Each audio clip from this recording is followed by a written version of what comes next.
Seperti apa pelaksanaan akikah yang syar'i? Apakah ada tuntunan untuk memutar bayi sambil bersalawat, lalu dipotong rambutnya sambil mengoleskan minyak wangi kepada para tamu undangan akikah?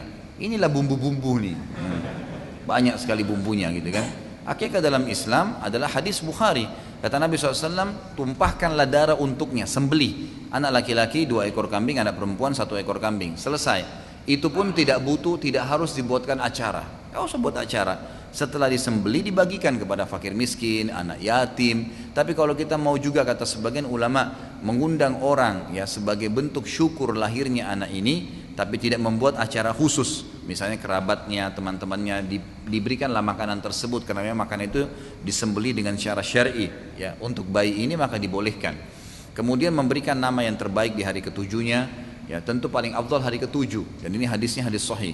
Kemudian juga membuang sisa tali pusar yang ada, kemudian mencukur rambutnya, memang ini sunnah Nabi SAW.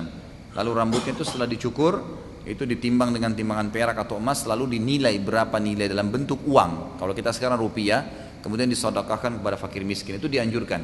Tapi kalau bayinya digotong sana sini sambil baca salawat, nggak pernah ada sunnahnya ini. Ini dikarang-karang saja ini, gitu kan?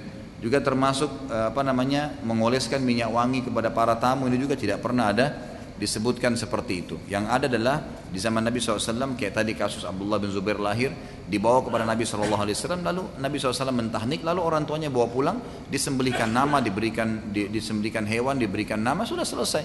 Tidak pernah ada riwayat menyebutkan para sahabat diundang khusus oleh Asma binti Abi Bakar dan suaminya Zubair bin Awam untuk memanggil kaum muslimin di Madinah. Dan belum pernah memang ada satupun riwayat yang menjelaskan para sahabat saling mengundang pada saat akikah anaknya ataupun khitanan tadi. Nggak ada sama sekali. Jadi memang kita umum saja, sembelih lalu bagikan gitu kan. Itu kurang lebih seperti itu. Nah, tahnik itu kurma yang dihancurkan, dikunyah oleh orang soleh. Ayahnya boleh, ibunya boleh, atau satu orang soleh. Seperti masyarakat Madinah ya, pada saat mereka kedatangan atau kelahiran anak, maka mereka pertama sekali begitu lahir dibawa kepada Nabi SAW, dan tradisi Nabi SAW mentahnik mereka. Di antaranya kisah sahih hadis Bukhari tentang Abdullah ibn Zubair radhiyallahu anhuma, gitu kan? Anak sahabat Nabi yang mulia Zubair bin Awam yang dijamin masuk surga.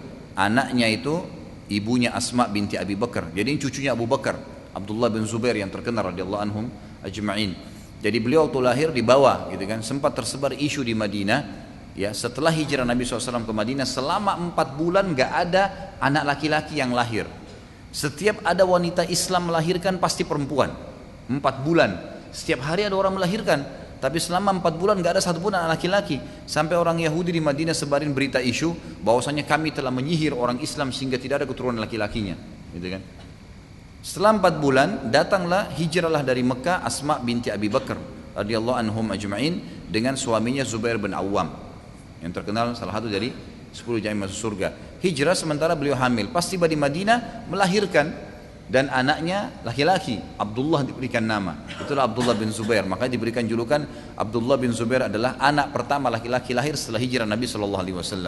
Maka ini akhirnya menepis isu orang-orang Yahudi yang mengatakan telah menyihir kaum muslimin, kebohongan gitu kan. Lalu dibawalah kepada Nabi SAW, lalu Nabi SAW mentahniknya, mengunyah kurma sampai halus dan menempelkan di langit-langit. Tentu ini sedikit saja ya. Nah, anak bayi itu masih kecil ya, kerongkongannya, jangan 1 butir kurma semua, kesian ya. Sedikit saja, antum kunyah kecil sedikit. Saya berapa kali lakukan sama anak saya itu kecil sekali. Boleh 1 buah kurma tapi berulang kali gitu kan. Itu pun sampai halus sekali sehingga memang dia tinggal mengisap saripatinya gitu kan. Seperti itulah, itu disunnahkan dan ini ulama tidak menentukan hari. Yang jelas dianjurkan dari pertama lahir sampai beberapa hari ke depan gitu kan. Ada yang mengatakan sampai hari ke-7 karena hari ke-7 sudah masuk hari akikahnya ya, dipotongkan kambing. Ada yang mengatakan sampai sebulan, ada yang mengatakan tidak ada batas, dan Allah alam yang lebih kuat adalah tidak ada batas. Dan ini menandakan juga makan kurma adalah hal yang dianjurkan di dalam agama kita.